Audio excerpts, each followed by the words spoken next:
Fala rapaziada, aqui é Cícero Trum e hoje a gente vai falar um pouco sobre a seleção brasileira de 1982, que encantava o mundo com o seu toque de bola. Não acho que uma outra seleção reuniu tantos jogadores de qualidade num setor como o meio de campo, e além de toda a sua qualidade e seu belo futebol, era uma seleção que estava conseguindo ótimos resultados antes do Mundial. Desde que Tele Santana assumiu a seleção em 1980, ele tentou encaixar os melhores jogadores no meio de campo. Conseguiu montar um esquema de jogo que encantava o público com seu toque de bola e também a objetividade. Contudo, não era unanimidade nem com a imprensa e nem com a torcida. Muito se pedia a introdução de pontas no time, já que o esquema da época ainda pedia pontas no time. Ele ainda tinha um pouco de Zagallo nesse sentido. Ele colocava aí os melhores jogadores do time em campo, tentando encaixá-los e dava liberdade para eles. Porém, o estilo de jogo de Tele era focado na posse de bola e um futebol bonito. Zagallo já se preocupava mais com o futebol veloz e de contra-ataque. Nas eliminatórias, o Brasil teve vida fácil, precisou enfrentar apenas Bolívia e Venezuela, já que na época o sistema de classificação era diferente. Os times eram divididos em grupos e o melhor de cada grupo se classificava para a Copa. Então, obviamente, a seleção venceu seus 4 compromissos com tranquilidade, com o Tele fazendo muitos testes de jogadores em posições que tinha dúvidas ainda. Após os testes das eliminatórias, a CBF marcou 3 amistosos de altíssimo nível antes de iniciar a Copa: Inglaterra, França e Alemanha. O Brasil venceu a Inglaterra por 1-0 com gol de Zico, a França por 3-1 com gols de Sócrates e Zico destruindo a defesa francesa, e por fim venceu a Alemanha por 2-1 com Júnior e Cerezo fazendo grande partida. Valdir Pérez também pegou tudo nesse jogo, inclusive um pênalti de Paul Breitner, o que fez garantir sua vaga como titular no time de Tele. A confiança era enorme, a equipe jogava como música, dava shows, mas teve um revés dias antes do Mundial, já que Careca se lesionou e teve que ser cortado. Careca talvez não fosse começar como titular, mas todos sabemos do potencial que o atleta tinha, e tendo chances possivelmente seria titular. Até porque o centroavante Serginho Chulapa não foi tão bem quanto se esperava. O Brasil caiu no grupo 6 da Copa do Mundo.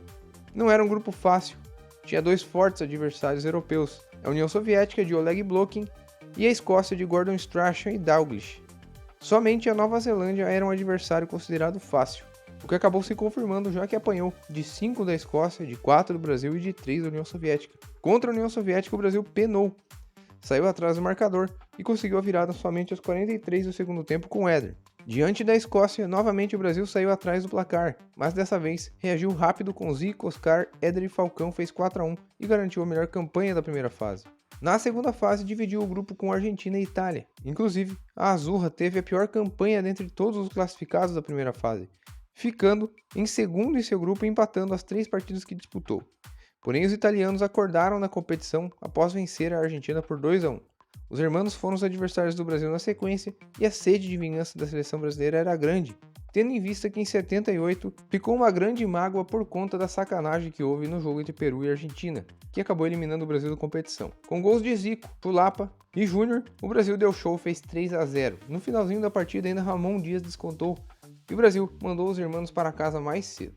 Chegava a hora de enfrentar a Itália, uma seleção que se destacava por ter uma forte defesa, mas pouco criava no ataque. Com a moral lá em cima, a torcida brasileira já se preparava para as semifinais. O Brasil só precisava empatar com o time burocrático italiano, mas que estava com o Brasil engasgado. Havia perdido a Copa de 70 e também o 3º lugar na Copa de 78 para o Brasil. Em uma tarde onde falhas individuais e coletivas incríveis aconteceram, as coisas não saíram como deveriam e o Brasil sofreu 3 gols do atacante Paulo Rossi, jogador oportunista, mas tecnicamente fraco.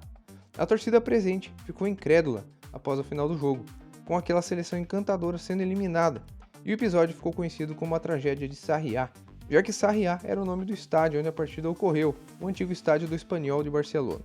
A equipe de Tele atuava em um 4-5-1, mas praticamente jogava em um 2-7-1, porque os laterais subiam tanto e participavam tanto no meio de campo que não ficavam na defesa. Esse acabou sendo um dos problemas, porque a equipe deixava buracos inacreditáveis nos cantos do campo. E em contrapartida, os laterais apareciam muito perto da área para dar assistências e chutes. Júnior fazia muitos gols. Uma jogada que se repetia seguidamente era justamente a entrada de um lateral ou um meia nas costas do defensor, através de uma tabela, recebendo o passe por cima. Sócrates e Zico serviam demais seus companheiros nesse tipo de jogada. E era uma jogada muito interessante mesmo. A troca de passes no meio de campo era linda de se ver, principalmente com Falcão, Sócrates, Zico e Éder. E como todos eles chutavam muito bem de fora da área, esses passes muitas vezes eram bem trabalhados até surgir um espaço para um deles chutar. E algo muito repetido nesse time era um jogador fazer o corta-luz para que o colega entrasse de frente para o gol sem nenhum obstáculo. Mas o que faltava realmente nessa seleção eram pontas.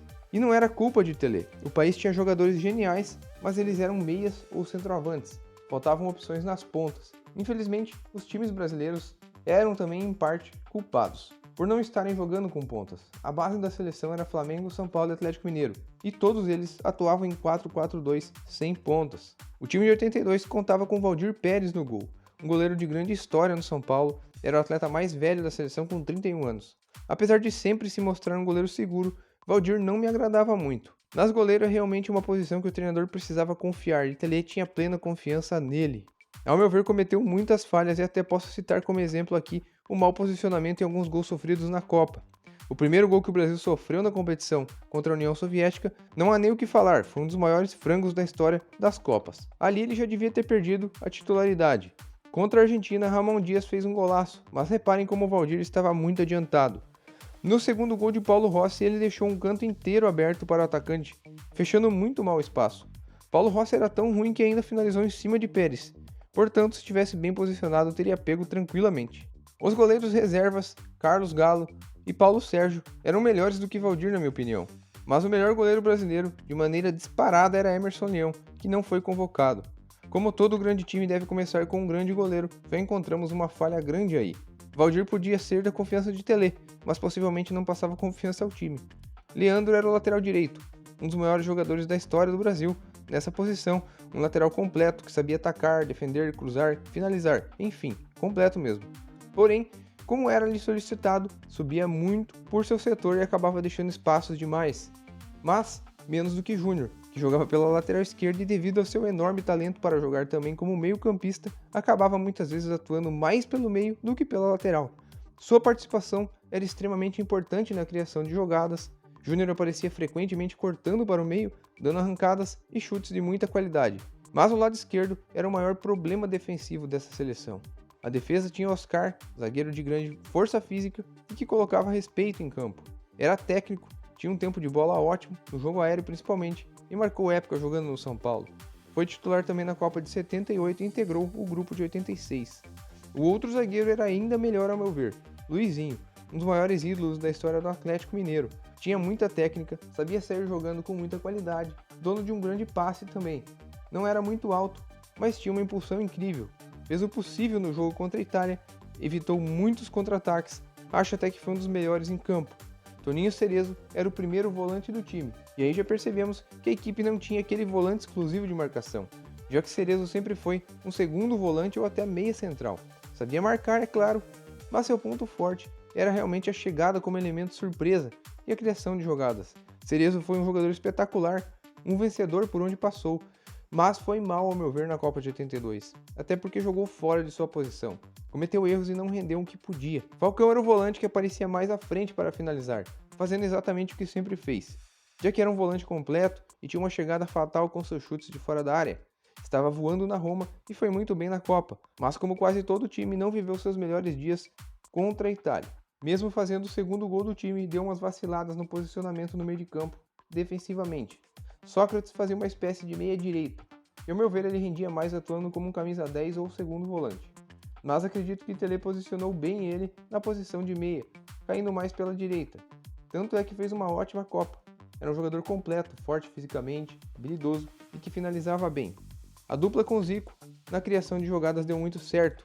O Zico era o grande cérebro desse time, um jogador que dava um brilhantismo, um toque diferente e um chute certeiro. Por isso jogava como jogava no Flamengo, e tinha liberdade para fazer o que bem entendia dentro do campo. Estava realizando uma grande competição, mas foi muito bem anulado por Gentili no jogo contra a Itália, às vezes até de maneira meio desleal, porque o italiano chegava batendo sem dó no galinho. E acho que ele fez o possível em campo. Deu até um passe espetacular para Sócrates marcar o primeiro gol do jogo. Criou muitas chances e sofreu inúmeras faltas. Foi o craque do Brasil nessa Copa, ao meu ver.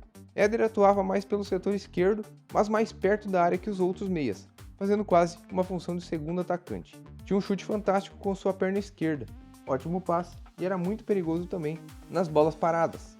também foi muito bem marcado pelos italianos e não teve uma grande participação na partida decisiva, mas nos jogos anteriores jogou muita bola, principalmente na estreia contra a União Soviética. Por fim, o centroavante do time era Serginho Chulapa, que era um goleador nato, atuando por Santos e São Paulo, era um sucesso no futebol brasileiro. Porém, ele jogava em times que lhe serviam e não exigiam tanto a sua participação no toque de bola do time. Em meio a tantos meias de qualidade, Serginho foi obrigado a se movimentar e participar mais do jogo, não sendo somente um centroavante oportunista e trombador. Não era seu estilo de jogo, acho que Careca teria grandes chances de ser titular se não tivesse se machucado, e Reinaldo também seria uma opção melhor para essa equipe. Serginho é um atacante sensacional, eu particularmente acho que todo time precisa de um centroavante referência como ele era, mas esse tipo de jogador necessita de pontas para assisti-lo. Galera, eu queria dar um recado para vocês, a gente está próximo de chegar a 14 mil inscritos e quando a gente atingir essa marca, junto com a Frenesi Esportes, que é a loja parceira do canal, a gente vai estar sorteando essa belíssima camisa do Real Madrid e para ter a chance de ganhar essa camisa basta fazer um comentário aqui no vídeo, que a ferramenta do YouTube, TubeBuddy, faz o sorteio aleatório desse comentário e uma pessoa será escolhida. Assim que completarmos os 14 mil inscritos, eu faço uma live e mostro aí quem vai ser o vencedor dessa camisa muito linda. Não existe um time perfeito, sempre há algo para melhorar, e é justamente isso que faz questionar o porquê da seleção de 82 não ter vencido. Pelé tinha suas teimosias, assim como o Felipão teve em 2002, não levando o Romário, já que toda a população e a imprensa fazia muita pressão para levá-lo, mesmo assim foi campeão. Em 94 a pressão era para que Ivair fosse e Parreira teimoso não levou. Então, para não achar um defeito nessa seleção de 82, só se ela realmente conquistasse o objetivo maior, que era o título. Foi um grande pecado aquela seleção não ter sido campeã. É uma seleção que tinha torcida até de outros países na Copa, devido ao seu belo futebol, que encantava o público. Tanto é que mesmo não chegando ao pódio, essa seleção é imortalizada e lembrada como uma das melhores até hoje. Então galera, como sempre falo, se vocês tiverem alguma sugestão de seleção ou de time pra gente comentar aqui no canal, de ver como chegou até uma conquista inédita, ou a forma de jogar, é só vocês colocarem aqui nos comentários que eu venho estudar esse time e trago aqui pra gente. Eu espero que tenham gostado desse vídeo e se gostaram eu peço que me ajudem se inscrevendo no canal e também curtindo esse vídeo. Muito obrigado pela atenção e um abraço.